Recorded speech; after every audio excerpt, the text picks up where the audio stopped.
Hello दोस्तों, कैसे हो आप सब? बहुत-बहुत स्वागत करती हूँ आप सभी का इस वीडियो में। फ्रेंड्स, आज हम डिस्कस करने वाले हैं UP aided junior high school teachers की जो रिक्रूटमेंट आई हुई है, जो वैकेंसी आई हुई है, टीचर्स की पोस्ट के लिए, असिस्टेंट टीचर्स की एंड साथ ही साथ प्रिंसिपल की पोस्ट के लिए। आज हम वो डिस्कस करेंगे इस वीडियो में और मैं पूरा एक डिटेल्स इन्फॉर्मेशन प्रोवाइड करने वाली हूँ या इस वीडियो में आपको एग्जाम के पैटर्न से लेकर के एलिजिबिलिटी, साथ ही साथ आपका क्या सिलेबस होगा, किस तरीका का सिलेक्शन प्रोसेस है, ये सब कुछ मैं इस वीडियो के थ्रू आपको बताने वाली हूँ। और बहुत ही इंपॉर्टेंट वीडियो है फ्रेंड्स। बहुत ही कंफ्यूजन है इस टाइम पे इस एग्जाम को लेकर के कि क्या सिलेबस होगा हमारा, हम किस एग्जाम, हमारा कौन सा सब्जेक्ट हमें ऑप्ट करना है, ये सब चीजें आपके माइंड में होंगी। इसीलिए मैंने ये वीडियो बनाया है सो दैट आपको इसका इजीली एक आंसर मिल जाए कि यस मुझे किस एग्जाम के लिए जाना है, किस सब्जेक्ट के लिए जाना है, सो दैट आप अपनी प्रिपरेशन के लिए लग जाओ, क्योंकि बहुत ही कम टाइम है। 18 अप्रैल को एग्जाम होना है, 18 अप्रैल को ये एग्जाम होगा 2021 में। सो बहुत ही कम टाइम है प्रिपरेशन करने के लिए। सो स्टार्ट करते हैं टोटल नंबर ऑफ वैकेंसीज से। वैकेंसीज का जो टोटल पोस्ट है वो 1894 है, जिसमें से आपके असिस्टेंट टीचर की 1504 वैकेंसी है। इसके साथ साथ 390 वैकेंसीज जो आपके प्रिंसिपल पोस्ट के लिए है। प्रिंसिपल पोस्ट के लिए अलग से आपके एलिजिबिलिटी को यहाँ पे गवर्नमेंट ने एक स्टैंडर्ड एक पैरामीटर बना रखा है।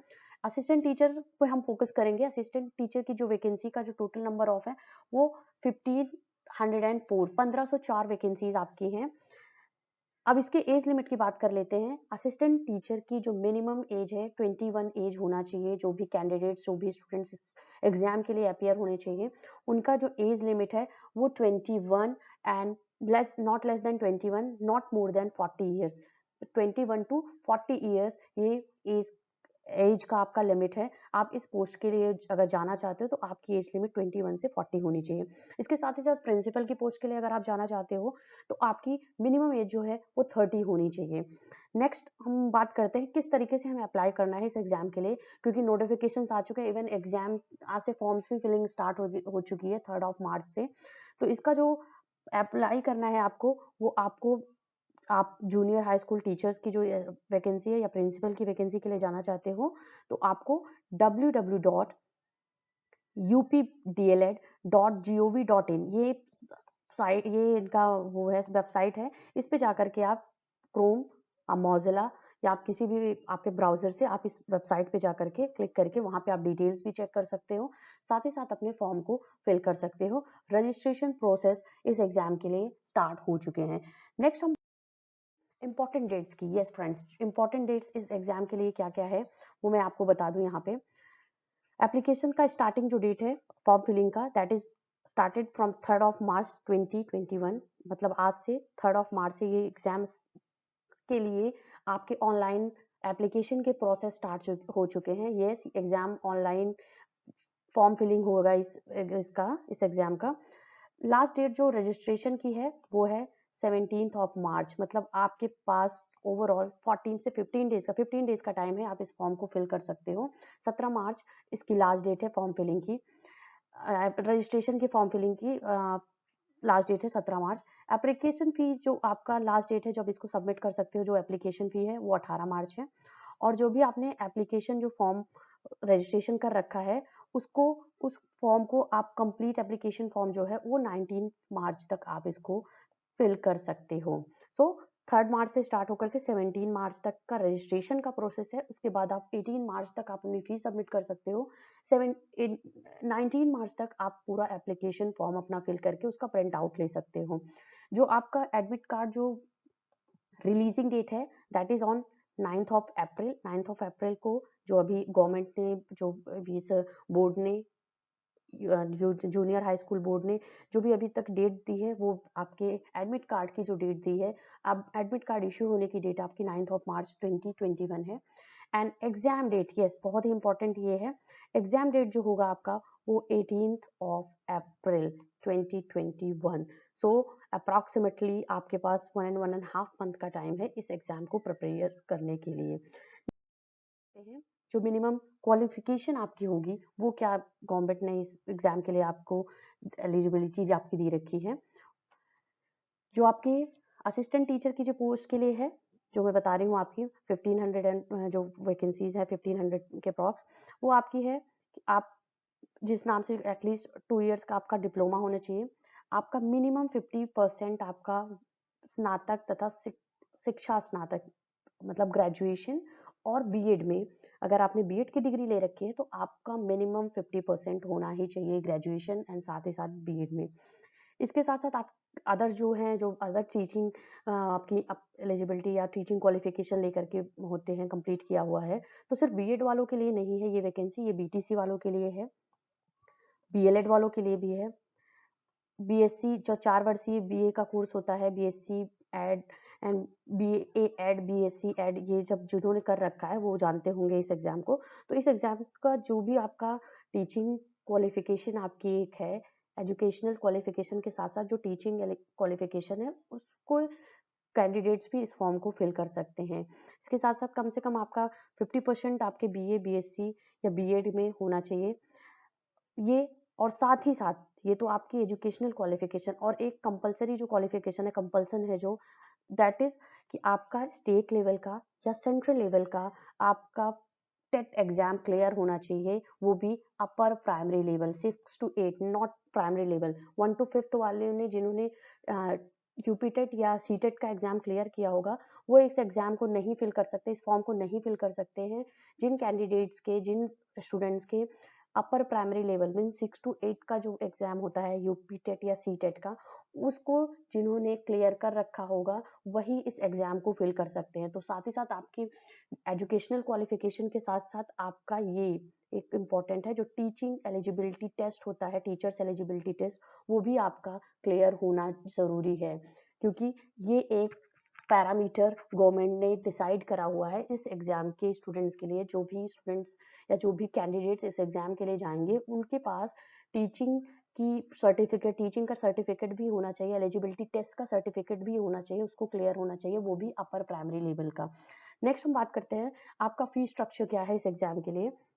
तो यहाँ पे जो आपका फीस स्ट्रक्चर दिया गया है दैट इज सामान्य जो जनरल कैटेगरी है उनके लिए यहाँ पे 700 रुपीज़ है जो आपका टीचिंग असिस्टेंट टीचर्स की पोस्ट के लिए है। इसके साथ साथ अगर आप प्रिंसिपल एंड असिस्टेंट टीचर दोनों की पोस्ट के लिए जाना चाहते हो तो आपको 900 पे करना है जनरल कैटेगरी के लिए, यहाँ पे ये बात हो रही है। इसके साथ साथ यहाँ पे जो अन्य पिछड़ा वर्ग होते हैं मतलब सामान्य, जनरल और ओबीसी, ओबीसी वालों को भी यहाँ पे 700 पे करना होगा इस फॉर्म को फिल करने के लिए। इसके साथ साथ अनुसूचित जो SC ST एंड आपके अदर ये कास्ट है SC ST के लिए हैं, साथ ही साथ जो डिसेबल्ड स्टूडेंट्स हैं उनके लिए 500 है असिस्टेंट टीचर के लिए, और अगर आप प्रिंसिपल प्लस असिस्टेंट टीचर दोनों जाना चाहते हैं तो आपको 700 रुपीज़ करना होगा। और साथ ही साथ यहाँ पे जो दिव्यांग या विकलांग कोटा के लिए आते हैं, हैंडीकैप्ड आते हैं, उनके लिए 300 रुपीज़ पे करना है, जो इसका एप्लीकेशन फ़ी है इस फॉर्म को फिल करने का असिस्टेंट टीचर के लिए। करते हैं एग्जाम का पैटर्न, ये बहुत ही इंपॉर्टेंट है और ये बहुत ही ज़्यादा कंफ्यूजिंग है अभी तक के लिए, क्योंकि अभी तक बहुत से स्टूडेंट्स नहीं समझ पा रहे हैं कि किस तरीके से उनका एग्जाम का पैटर्न क्या होगा।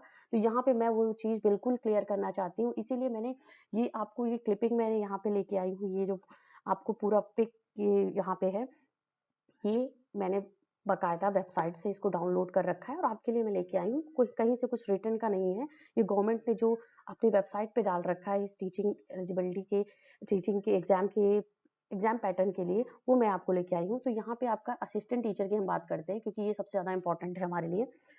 इसमें आपका पेपर एक होगा असिस्टेंट टीचर का, ठीक है, बट उसके 2 पार्ट्स होंगे। एक पार्ट में आपका होगा फर्स्ट में जो प्रथम खंड होगा, जो फर्स्ट ऑप्शन आपका वो सेक्शन होगा, वो 50 क्वेश्चंस होंगे सामान्य ज्ञान की, यस सामान्य ज्ञान, और ये सभी के लिए कंपलसरी है। कोई भी स्टूडेंट, कोई भी आपका आप प्रिंसिपल पोस्ट के लिए ये सभी के लिए कंपलसरी है। 50 क्वेश्चंस फ्रॉम जीएस जनरल, जो जीएस का पेपर होगा आपका, सामान्य ज्ञान का पेपर है, that is compulsory for all, और आपको ये अटेम्प्ट करना है। इसमें आपके 50 क्वेश्चंस होंगे 50 मार्क्स के लिए, यस यहाँ पे देखिए, यहाँ पे ये लिखा हुआ है क्रम संख्या जो ये फर्स्ट है, यहाँ पे लिखा हुआ है सामान्य ज्ञान अनिवार्य, अनिवार्य मीन्स कंपलसरी, जो 50 एमसीक्यूज आपके होंगे और यहाँ पे अंक आपका दिया गया, मार्क्स आपके दिए हैं कि यस 50 क्वेश्चंस 50 मार्क्स का होगा, मतलब पर क्वेश्चन पर मार्क्स पे वैल्यू होगा। जो आपका द्वितीय खंड होगा, जो इसी पेपर में सहायक अध्यापक असिस्टेंट टीचर में जो आपका सेकंड सेक्शन होने वाला है, वो आपका होगा 100 मार्क्स क्वेश्चन का। यस, 100 क्वेश्चन आपके संबंधित विषय से होंगे। आप यहाँ पे एक देख लीजिएगा, संबंधित विषय मीन्स भाषा। अगर आपने ग्रेजुएशन किसी लैंग्वेज में कर रखी है, आपने तीनों ईयर्स कोई लैंग्वेज पढ़ा हो अपने ग्रेजुएशन में, साथ ही साथ बीएड में, तो आपका लैंग्वेज के लिए जाएगा, वेदर आप हिंदी के लिए जा रहे हो, इंग्लिश के लिए जा रहे हो या संस्कृत के लिए जा रहे हो। अगर आपका एसएसटी सामाजिक अध्ययन, मतलब आपने ग्रेजुएशन में अपने किसी भी, आप पोल साइंस या आप हिस्ट्री, आप सोशियोलॉजी, इस सब में किसी में भी आपने कर रखा हो ग्रेजुएशन और तीनों ईयर आपके पास वो सब्जेक्ट एज अ सब्जेक्ट आपने उसे लिया हो, तो आप आर्ट्स के स्टूडेंट्स हो और आप सामाजिक विज्ञान अध्ययन के लिए जाओगे, जो आपका सामाजिक अध्ययन का होगा। अगर आपने साइंस में ग्रेजुएशन कर रखी है तो आप इसमें साइंस एवं मैथ्स के पेपर के लिए जाओगे। आपका जो ये दूसरा पैटर्न है, आपका बिल्कुल सीटेट या यूपीटेट में जब आप अपर प्राइमरी लेवल के एग्जाम के लिए जाते हो और उसमें आपको 2 सब्जेक्ट चूज़ करने होते हैं कि आप एसएसटी के लिए जाते हो या आप साइंस के लिए जाते हो, तो वो आप अपने ग्रेजुएशन की डिग्री के हिसाब से चूज़ करते हो कि अगर आपने ग्रेजुएशन आर्ट्स में कर रखा है तो आप एसएसटी के लिए जाते हो, अगर आपने ग्रेजुएशन साइंस में कर रखा है तो आप साइंस एंड मैथ्स के लिए जाते हो। लेकिन यहाँ पे एक एडिशनल और कर रखा है, आपके अपने लैंग्वेज मीन्स आपने ग्रेजुएशन में अगर किसी लैंग्वेज में ग्रेजुएशन कर रखी है, किसी लैंग्वेज मीन्स हिंदी, संस्कृत या इंग्लिश में से किसी में भी आपके पास तीनों ईयर कोई एक सब्जेक्ट, कोई एक लैंग्वेज एज अ सब्जेक्ट आपने ले रखा हो, तो आप उस एग्जाम में यहाँ पे टीचर्स, जो आपका जूनियर एडेड हाई स्कूल का एग्जाम होना जा रहा है असिस्टेंट टीचर का, इसमें आप एक लैंग्वेज अपने हिसाब से चूज कर सकते हो जो भी आपने किया हो ग्रेजुएशन में। देखिए यहाँ पे लिखा हुआ है, भाषा में संस्कृत, हिंदी अथवा अंग्रेजी में से किसी एक का चयन करना अनिवार्य होगा। आपका जो पेपर होगा वो परीक्षा का समय 2.5 आवर होना है, 150 मिनट का पूरा होगा, 150 मिनट्स का। पूर्णांक 150 मार्क्स के होंगे। पेपर जो आपका होगा वो मल्टीपल चॉइस क्वेश्चन बहुविकल्पी होगा। प्रश्नों की संख्या 150, मतलब एक क्वेश्चन एक नंबर का होगा। इसके साथ साथ आपका जो पेपर का जो लेवल होगा वो आपका आपके अकॉर्डिंग होगा, आपके डिग्री के अकॉर्डिंग होगा। देखिए यहाँ पे से लिखा गया है, सामान्य ज्ञान अनिवार्य, जो 50 क्वेश्चन 50 मार्क्स के सबको अटेम्प्ट करना है। का, खा, गा। का में आपका कोई भाषा दी गई, भाषा शिक्षक के लिए हिंदी, संस्कृत या अंग्रेजी में से कोई एक। खा, सामाजिक अध्ययन शिक्षक के लिए सामाजिक अध्ययन। विज्ञान एवं गणित शिक्षक के लिए विज्ञान एवं गणित, क्योंकि आप जा रहे हो एडेड जूनियर हाई स्कूल के 6 to 8 के लिए आप जाओगे, तो आपके पास इनमें से स्पेशलिटी होनी चाहिए, स्पेशलाइजेशन होना चाहिए। वैकल्पिक, मतलब जो आपका सेकंड पेपर होगा, खंड खा होगा वो वैकल्पिक होगा, और खंड का में से वैकल्पिक का, खा अथवा गा में से कोई एक भी आपको लेना है। तो आपका एक सामान्य ज्ञान का पेपर अलग हो गया, वो सबके लिए कंपलसरी है। इसके बाद से आप संस्कृत, हिंदी, इंग्लिश, ये आपका एक होगा।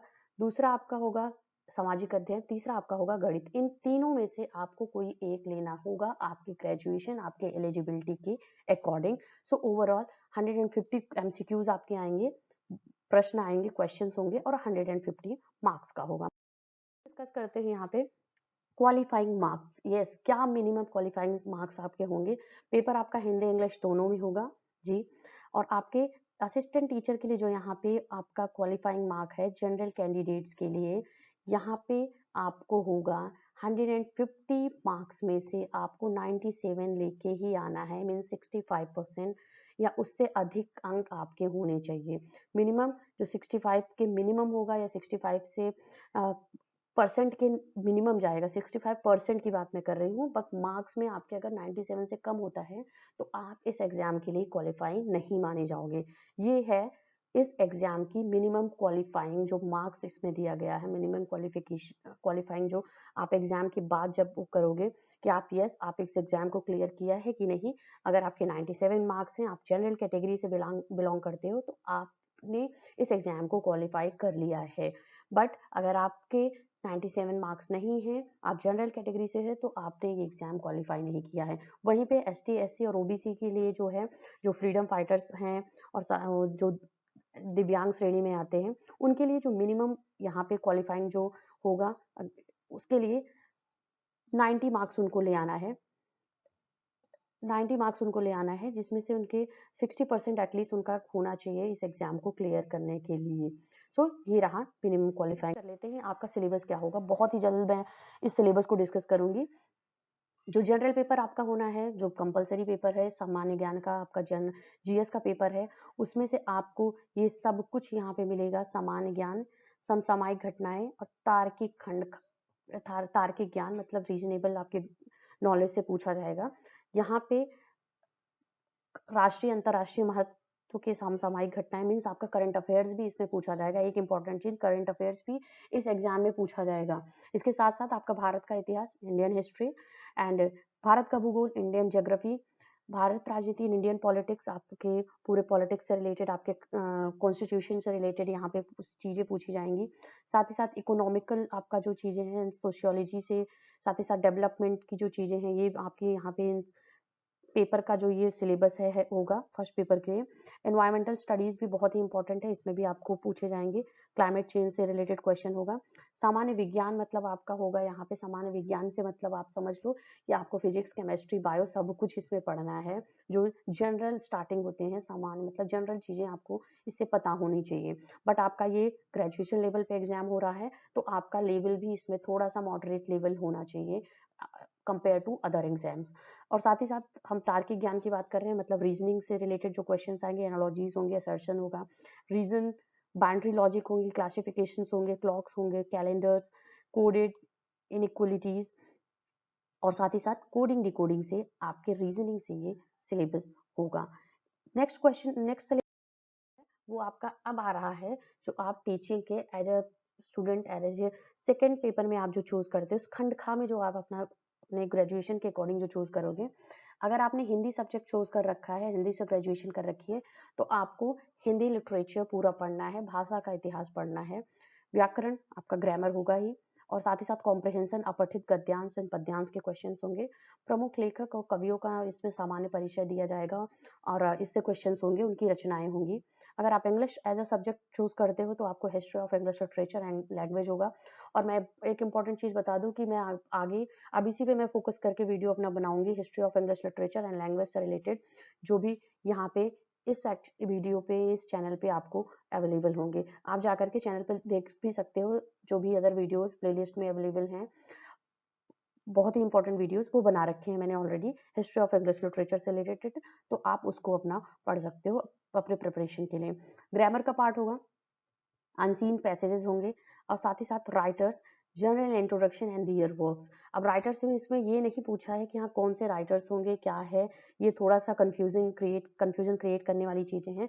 बट आपका मतलब ये है कि आपको कहीं से भी क्वेश्चन पूछ सकता है, या आप एक तरफ से लेके चलो कि टीजीटी के जो या पीजीटी, जो यूपी का पेपर होता है, यूपी टीजीटी पीजीटी का, उसके अकॉर्डिंग यहाँ से राइटर्स कोई भी आपसे एग्जाम में यहाँ पे क्वेश्चन आ सकते हैं। संस्कृत के लिए आपका वही संस्कृत भाषा का इतिहास, यस, इसमें साहित्य होगा संस्कृत का, व्याकरण होंगे आपके, ग्रामर और अपठित गद्यांश पद्यांश, यही सेम कॉम्प्रिहेंशन का पार्ट, और साथ ही साथ प्रमुख लेखक कवियों और उनका सामान्य परिचय और उनके जो वर्क्स हैं, उनकी जो कृतियां हैं, वो सब आपका यहाँ पे पूछा जाएगा, जो भी Sanskrit as a subject adopt करते हैं इस एग्जाम। नेक्स्ट है हमारा सामाजिक अध्ययन। जिन्होंने सामाजिक अध्ययन अपना पेपर चूज कर रखा है खंड खा में, उनके लिए इतिहास पूरा पेपर वही ऑलमोस्ट होना है जो यहाँ पे आप सीटेट और UP TET GS social studies के लिए जाते हो, ऑलमोस्ट वही पेपर आपका पूरा होना है। बस आपका लेवल ऑफ क्वेश्चन वो थोड़ा सा हायर लेवल के क्वेश्चंस आपसे यहाँ पे पूछे जाएंगे कंपेयर टू यूपी टेट और सी टेट।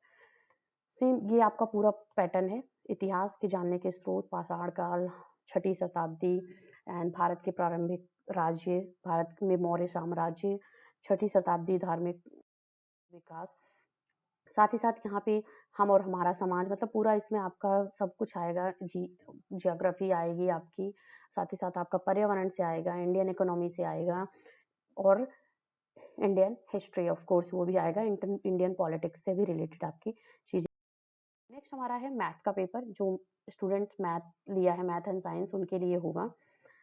तो यहाँ पे आपके मैथ के पूरे जो आपका है सिलेबस ये पूरा डिस्क्राइब किया गया है, यहाँ पे लिखा गया है। ये मैंने साइट से ही लिया है, जो UP aided junior high school की वैकेंसी है, इसकी साइट से ही यहाँ ये मैंने निकाला हुआ है। तो आपको ये सब कुछ पढ़ना है अपने सिलेबस के अकॉर्डिंग। आप इसका एक नोट्स प्रॉपर बनाओ, क्योंकि अगर आप बुक के लिए जाओगे तो बुक में बहुत सी कम चीज़ें अवेलेबल होंगी। आप प्रॉपर नोट्स अपने अभी तक जो एग्ज़ाम दिए हैं उसके अकॉर्डिंग आपका नोट्स अवेलेबल होगा ही, आप हो उसको फिर से रिवाइज करो और कुछ नई चीज़ें उसमें ऐड करो। साथ ही साथ साइंस का जो यहाँ पे है, मैथ्स एंड साइंस के स्टूडेंट्स के लिए ये आपका सिलेबस थोड़ा सा लेंदी होने वाला है। ये सिलेबस यहाँ पे आपके सब कुछ चीज़ें हैं, जंतु की संरचना, कोशिका, किशोरावस्था, विकलांगता, भोजन, स्वास्थ्य, जीवों में श्वसन, मापन, पदार्थ, अम्ल क्षार, तो आपको केमिस्ट्री, फिजिक्स, साथ ही साथ आपको बायो, ये सब कुछ आपका ऐड होगा साइंस के पेपर में। और मैथ्स के पेपर में आपको ट्रिग्नोमेट्री, जियोमेट्री, अलजेब्रा, ये सब अर्थमेटिक्स, ये सब कुछ इंक्लूडेड रहेगा। सो फ्रेंड्स, यहाँ पे हमने जो डिस्कस किया डिटेल सिलेबस, साथ ही साथ आपकी एलिजिबिलिटी और आपका पेपर का पैटर्न क्या होगा, ये सब कुछ यहाँ पे डिस्कस कर लिया है। अगर आपको कोई भी क्वेरीज है, आप मुझे व्हाट्सएप कर सकते हो। मेरा व्हाट्सएप नंबर है 7838343836। आप यहाँ पे मुझे व्हाट्सएप कर सकते हो, मैसेज कर सकते हो, या मुझे कमेंट सेक्शन में खुद मैसेज करके आप पूछ सकते हो कुछ भी। आपको अगर कोई भी इशू, कोई भी कंफ्यूजन है इस एग्जाम से लेकर के। और साथ ही साथ फ्रेंड्स, अगर मैं पर्टिकुलर बुक की बात करूँ तो कोई पर्टिकुलर बुक नहीं अवेलेबल है। अगर आप सामान्य ज्ञान का लेना चाहो तो ले सकते हो। उसके लिए आपको घटना चक्र और साथ ही साथ पुनरावलोकन, बहुत सी चीज़ें हैं, दृष्टि के हैं। ये जो आपका जीएस का पेपर आता है वो आपको अवेलेबल मिल जाएगा। अगर आप सब्जेक्ट की बात करते हो तो बहुत कम बुक्स होती हैं जो आपके एग्जाम के पैटर्न के अकॉर्डिंग होंगी। और साथ ही साथ बुक्स में एरर्स बहुत आते हैं, इसलिए मैं रिकमेंड करूंगी आप अपना प्रॉपर नोट्स बनाओ, सो दैट कि आप अपने अकॉर्डिंग आप सिलेबस देखो और उसके अकॉर्डिंग जाओ। और साथ ही साथ आप अपने यूपी टीजीटी पीजीटी के क्वेश्चंस को देखो, किस तरीके से उसमें क्वेश्चंस पूछे गए हैं। अगर आप जीएस टीजीटी लेवल पे जाते हो तो आपको एसएसटी के पेपर और साथ ही साथ मैथ्स एंड साइंस के पेपर पे आपको नॉलेज वहाँ पे मिल जाएगा, थोड़ा-सा आइडिया मिल जाएगा किस तरीके से ये एग्ज़ाम होगा। क्योंकि ये 2013 के बाद, ये बहुत टाइम बाद वैकेंसी आई थिंक आई हुई है, जो कि अब ये पेपर इसका रिटन में होगा। सो आई थिंक ये आज के लिए बहुत हुआ। आज इसमें हमने बहुत काफ़ी इम्पोर्टेंट पॉइंट्स डिस्कस किए इस वीडियो में। अगर आपको कोई भी क्वेरीज़ हो, प्लीज़ आप मुझे कांटेक्ट कर सकते हो। और साथ ही साथ इंग्लिश लिटरेचर के स्टूडेंट्स के लिए प्लीज़ आप चैनल पे जाओ और चैनल के जो वीडियोस यहाँ पे इंग्लिश लिटरेचर से रिलेटेड हैं, आप सभी को फिर से देखो इन वीडियोस को, और आपको बहुत ही इंफॉर्मेटिव कंटेंट यहाँ पे मिलेगा इस चैनल पे। क्योंकि मैं जो कंटेंट्स होते हैं वो बहुत ही सेलेक्टेड कंटेंट में रखती हूँ अपने वीडियो में, सो दैट आपको वो आप इजी से अपना नोट्स भी बना सको और आपको वो चीज़ें रिमाइंड हो सके। बाकी आगे आने वाले टाइम में मैं ये वीडियोस इससे रिलेटेड अपलोड करती रहूँगी, जो इंग्लिश लिटरेचर आपका सब्जेक्ट है। Thank you very much for watching this.